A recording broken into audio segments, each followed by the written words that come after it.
and Patrick Bet David, Bishop Mari Emmanuel, Vinny, and George Janko, I think that's how you pronounce it, dropped the ball in discussing, the ethno-religious unification of Assyrians and Christianity in the region, and so on and so forth. Listen, knuckleheads, I'm going to preface this by saying, first and foremost, this is not a fight-related video. Even though they just hardly touched on Benil Dariush's fight during that fantastic episode of the podcast, this is not about that. And also, shout out to Benil Dariush. He's been to a Fightersrep event. I also wanted to preface this by saying this is not meant to attack, degrade, or demean these gentlemen. I absolutely loved this podcast overall, and I'm a huge fan of PBD, and especially Bishop Mari Emmanuel and the other two gentlemen as well. I'm just putting this out there because I feel like it's a fun conversation starter, for all the Arab Christians and Eastern Christians out there. And I also think it would be a great conversation starter between me and Patrick Bet David, who I hope to meet one day, especially considering we're both down here in South Florida. We're both entrepreneurs. And of course, I don't have a $25 million house, but I'm trying to get on his level. So that being said, did they drop the ball? What do I mean by that? Well, I was watching this as an Arab Christian, right? As an Arab Christian, specifically as a Catholic Maronite. And I heard them talk about Lebanon. I heard them talk about Syria. I heard them talking about going there. I heard them talking about Assyrians, saying there's only 3 million of them and that they don't have a country, but they originate, basically in Mesopotamia, and so on and so forth. And what really stuck out to me was when they said, they don't have a country, which is true. The Assyrians technically don't have a country.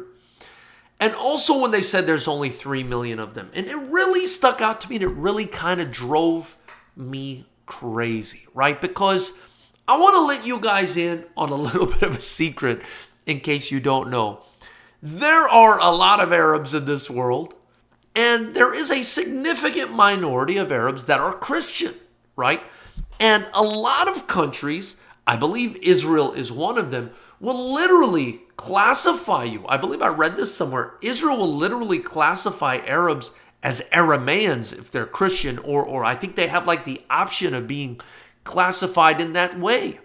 Another thing, that I want you guys to know is a lot of these Arabs from the Levant, Palestine, Lebanon, Syria, Jordan, etc., their ancestors spoke Aramaic. And that's why they would be recognized as Aramean, right? As a matter of fact, in Lebanon, right? In Lebanon, and I know this because I speak the Lebanese and Syrian dialects of Arabic, the Arabic is something, and I read this somewhere, something like 30% Aramaic. I mean, the Arabic that we speak in these countries is an absolute deformity, right, of the formal Arabic, right? I'll actually give you guys an example, right? The way you say water in the Levant is mai.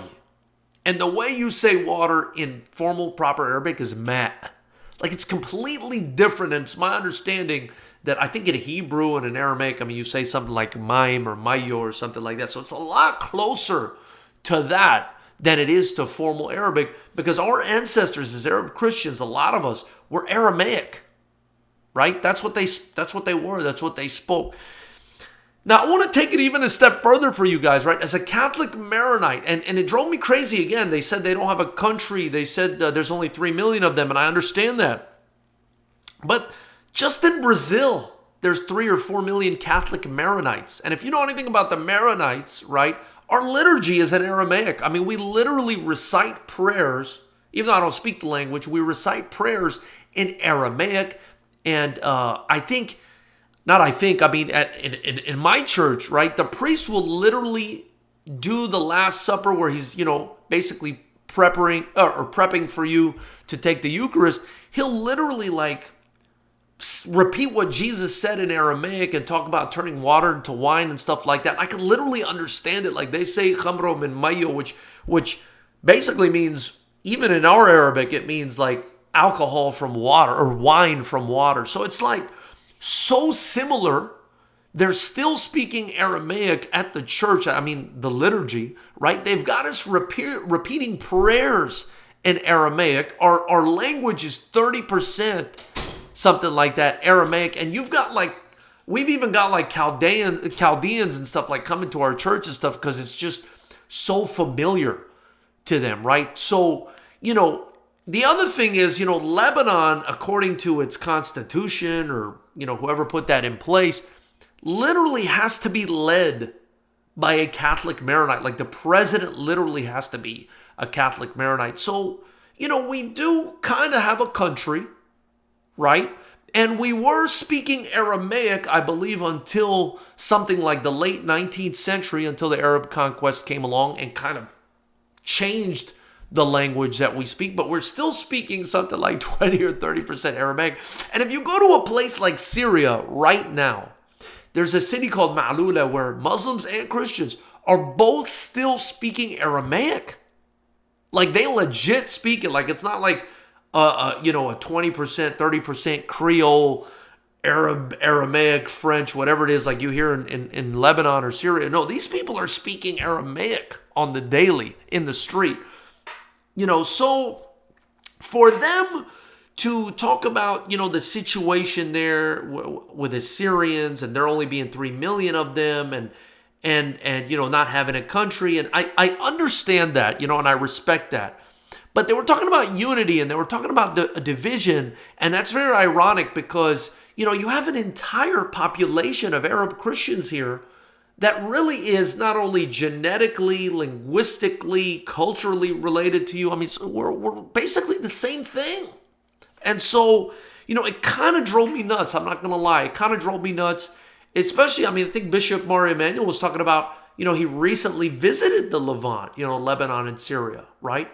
And they're talking about division and tribalism and this and that. And they didn't even bring up the fact that, like, all of these Christians in the Middle East, like a huge portion, a huge majority of them are in fact like Aramaic, like of Aramaic ancestry, so something that drove me a little bit crazy, something that, I was a little bit annoyed with. I'm not going to lie, as much as I absolutely loved the podcast. And again, I don't want to take away from the Assyrians. I mean, I understand their plight. They don't have a country. They absolutely deserve a country. I got nothing but love and respect for them. They are my brothers, literally and figuratively, under God and even genetically, but if we're going to talk about God and unifying along, ethno-religious lines, how are we going to leave out the Catholic Maronites?